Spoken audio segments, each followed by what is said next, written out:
Hi everyone, and welcome to another VHIA podcast episode. I'm Bree Marinier, Senior Workplace Relations Consultant, and I'm here with Maddi Batchelor, Workplace Relations Consultant. Welcome, Maddi. Hi, Bree. Hi, everyone. So today we're diving into the details of the new Maintenance Enterprise Agreement, specifically focusing on an exploration of the scope/coverage of the agreement and new entitlement to study leave. Let's start by understanding who the key players are according to subclause 4.1. Absolutely. So, subclause 4.1 outlines the parties that are involved in this agreement, and it includes the employers, the employees, and if they're named by the Fair Work Commission, certain unions. So for this cohort of employees, that's the Australian Manufacturing Workers Union, the Construction, Forestry, Maritime, Mining and Energy Union, and the CEPU, which includes the Electrical Trades Union and Plumbing and Pipe Trades Employees Union branches, and they're the employees' bargaining representatives. So this is consistent with the previous maintenance agreement. So these unions approach bargaining with a key objective to ensure the work of maintenance employees was recognised accordingly, and they are provided opportunities to work to the full extent of their skills and qualifications. Yeah, that's right. So a range of changes were made to the agreement to ensure employers are aware of the scope of maintenance employees' roles and how they can be used to meet the needs of the health service. So the terms we discussed today also play a key role in reducing the use of supplementary labour, which we'll discuss in further detail in another podcast. So, a key provision is at subclause 4.2, which explicitly states the maintenance work is covered by the agreement. So, maintenance work is capitalised. So, the agreement now provides a definition for maintenance work as follows. So, maintenance work means work performed in the repair, refurbishment, reconditioning, relocation, maintenance, including preventative maintenance, installation, testing, and fault finding of hospital equipment and facilities to ensure they are maintained in good working order. So, it includes work performed by tradespersons in building trades, including carpentry and painting, plumbing trades, and electrical and mechanical maintenance trades, including but not limited to welders, fitters, boilers, electricians, instrument trades, refrigeration, and air conditioning trades, and associated trades assistants, boiler attendants, and engine drivers. It does not include installation associated with major construction project or regular facility cleaning. So this definition was developed in consultation with ex-Fair Work Commissioner Julius Rowe, who conducted a review into the terms and conditions of maintenance workers. And this definition, in conjunction with the classification descriptors and other provisions of the agreement, ensures there's a shared understanding about the type of work that these employees can perform and the scope of their duties. Yeah, the second part of subclause 4.2 states that employers will not use the handy person classification to employ maintenance workers under the health and allied managers and admin agreements. This is a really important clarification. Yeah, that's right. So, including this term is about ensuring that maintenance workers are appropriately classified according to the definition of maintenance work and they're compensated under the terms of this specific enterprise agreement. And we'll go into a little bit more detail about this soon. But let's explore Clause 12, which discusses capital works initiatives. Yeah, so clause 12 describes a mechanism for maintenance employees to perform capital works. This is not a new clause, but it has been amended slightly to align with the new definition of maintenance work. That's right. So the clause clarifies that capital works is distinct from maintenance work that's covered by the agreement. And it clarifies that it's not major construction work, but it is work that the employee is appropriately skilled and qualified to perform.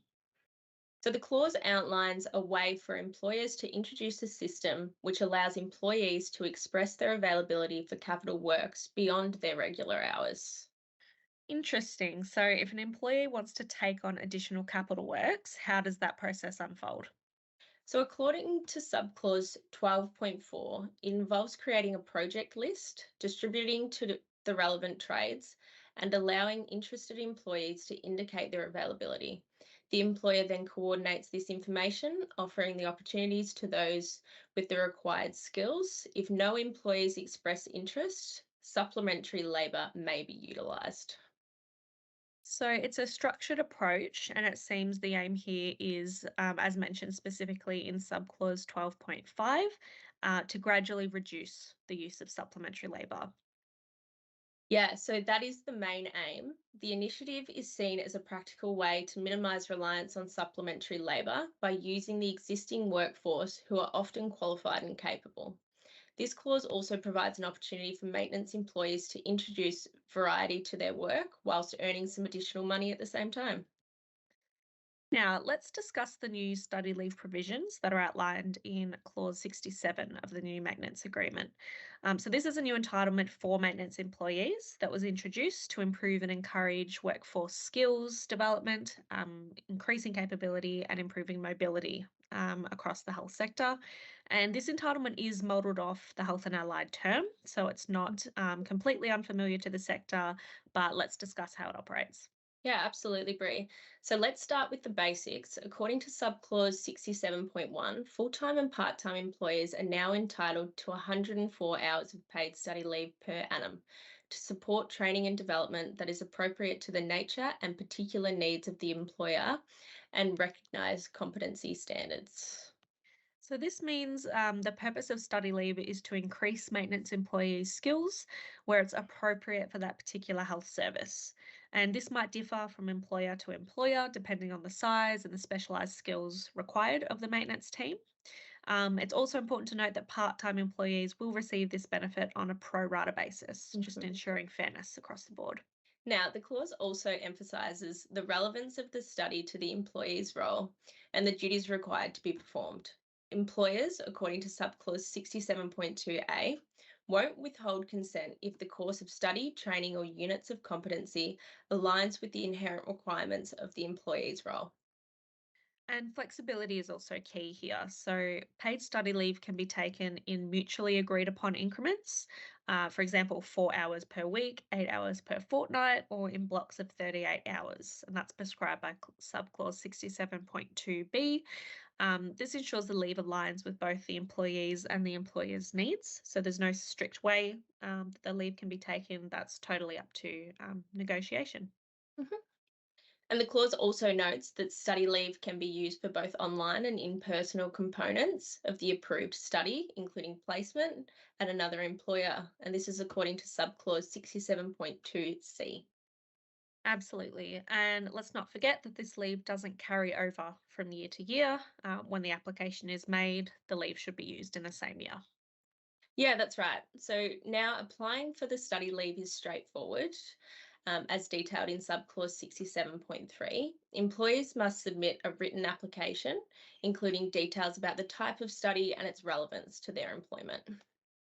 And employers must be committed to a timely response. So, according to subclause 67.4a, they'll notify the employee within 7 days of the application being made. And if operational difficulties arise due to there being multiple study leave requests, local agreements can be made about who takes the study leave and at what time. And that's outlined at subclause 67.4b.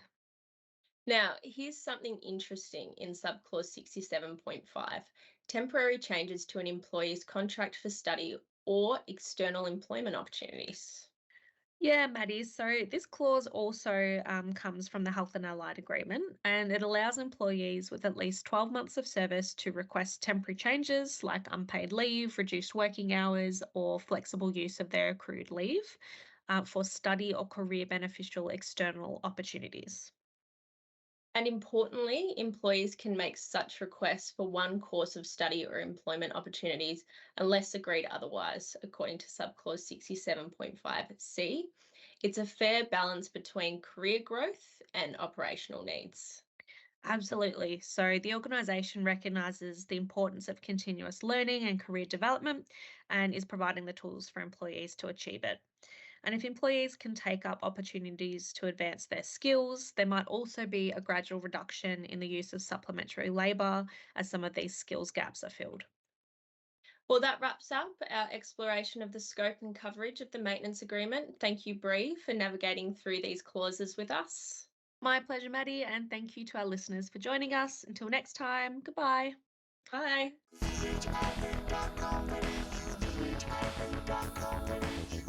VHIA.